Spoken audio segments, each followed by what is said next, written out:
Viewers, প্রায় অনেক দিন পরে আমি আবারও সাদ্দামের সামনে হাজির হলাম।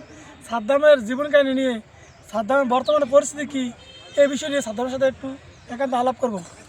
সাদ্দাম, হ্যাঁ, তোমার কি অবস্থা এখন? ভালো ইনশাআল্লাহ। আজ থেকে প্রায় 9 বছর আগে তোমার নিয়ে কিছু ভিডিও করছিলাম, আবার আজকে আসলাম। তো তোমার কি বউ ঘরে আছে, এখন আছে? না এখন কি বিয়া করার কোনো আর মনে ইচ্ছা ছিল? না না না, আর বেশি করতে না। দরকার নেই আমার। এখন বর্তমানে সবচেয়ে বড় যে বিষয়টা, বর্তমানে কিন্তু রাজনীতির দেবীদের খুব একটা ঠান্ডা বললে চলে।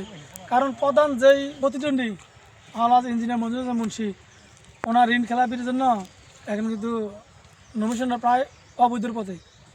তো এখন প্রতিদ্বন্দ্বী সারা আস্তাদ আবদুল্লাহ, মার্কা কিন্তু দুইটা ছিল, একটা দানের শেষ আর একটা এনসিবি হচ্ছে শাপলাগুলি। এখন তোমার ইচ্ছা ছিল কি, তুমি কি দানের শেষে ভর্তি দাও না এনসিবিতে ভর্তি দাও, মানে শাপলাগুলিতে ভর্তি দাও? সারফার সমস্যা নাই। তুমি কি শাপলাগুলিতে ভর্তি দিবা না দানের শেষে দিবা? আমরা সারফার দানের শেষ আমরা দেবিতে থানা সারফারে পাস করে দেবো বেড়া। মানে আস্তে পাস করবো? হ্যাঁ, দেবিতে থানা বেড়া পাস করে দেবো সারফার। আবার সারফার তুমি কোনটা সারফার করুন। তুমি শাপলাগুলি দিবা? আরে কেন কাকু সাপলা কলিনি মার্কাটা কি? আচ্ছা, হাসান বলতো শাপলাগুলি ভর্তি দিবে। আচ্ছা, শাপলাগুলি ভর্তি দেওয়ার তোমার মেন কারণটা কি? বেড়া লোক ভালো, আমার দেবিতে থানা বেড়া লোক ভালো ইনশাআল্লাহ।